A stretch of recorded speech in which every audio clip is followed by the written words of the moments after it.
नमस्कार प्रिय छात्र और छात्राएं, मैं जितेंद्र कुमार रावत अमन कंप्यूटर शॉर्ट हैंड सेंटर आपका हार्दिक स्वागत करता है।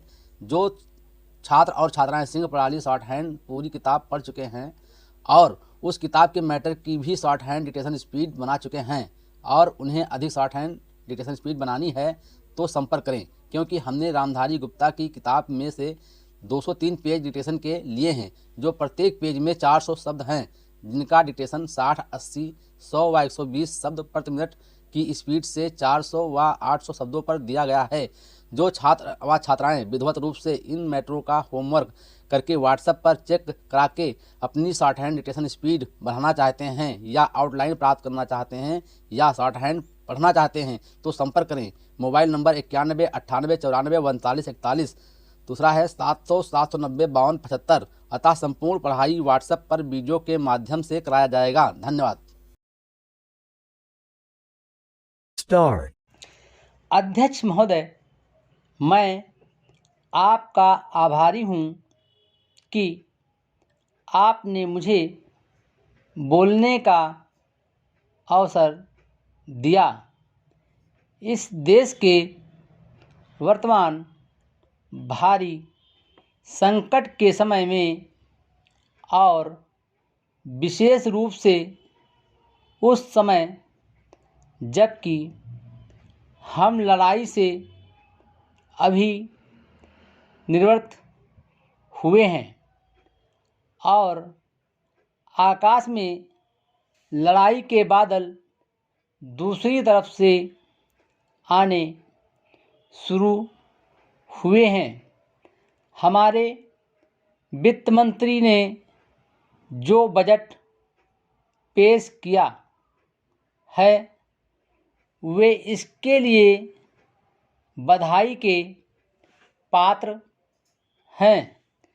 यद्यपि भिन्न भिन्न पहलुओं को लेकर आलोचनाएं की गई हैं, लेकिन यदि उनकी कठिनाइयों को भी देखा होता कि राष्ट्र को किन किन संकटों का सामना करना पड़ रहा है, इस बात पर भी अगर मेरे से पहले बोलने वाले वक्ताओं ने विचार किया होता तो मेरा विश्वास है कि उनकी आलोचनाओं का आधार कुछ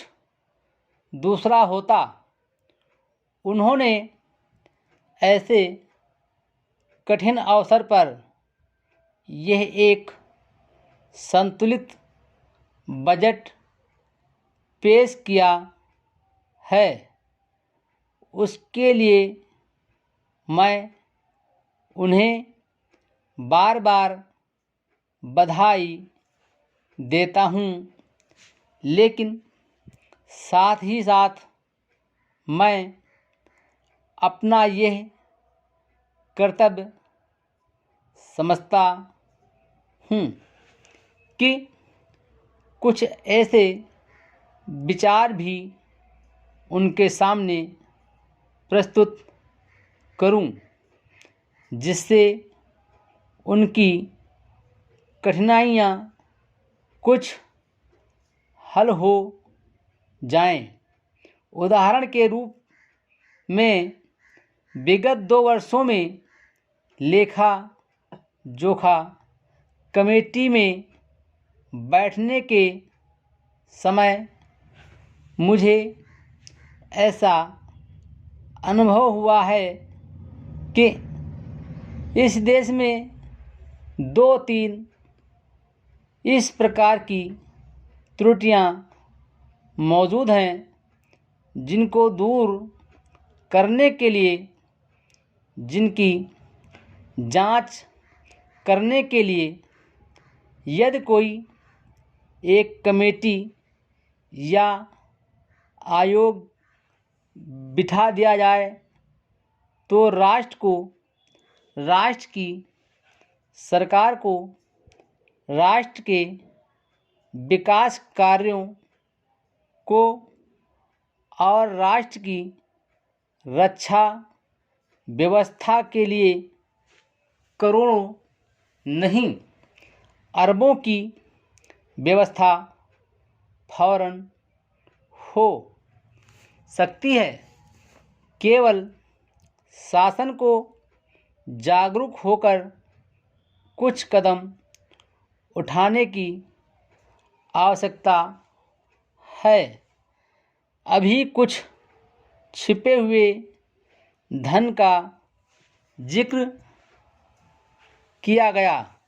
सरकार ने भी समय समय पर ऐसा आभास दिया है कि इस देश में लगभग 30,000 करोड़ रुपये का छिपा धन मौजूद है।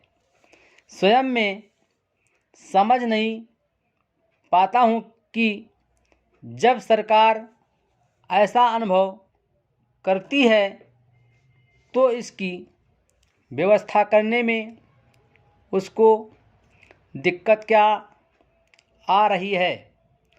ऐसा मालूम होता है कि कहीं इच्छा शक्ति की कमी है। भारत की इस सरकार ने अपनी शक्ति का ठीक से उपयोग करके उस दुश्मन के दांत खट्टे किए जिसके कि ऊपर विश्व की शक्तिशाली और इंग्लैंड जैसी शक्तियों का अटूट सहारा था और जिसको कि उन्होंने हमारे विरुद्ध उकसाकर खड़ा किया था और अपना पूर्ण सहयोग दिया था। Full stop.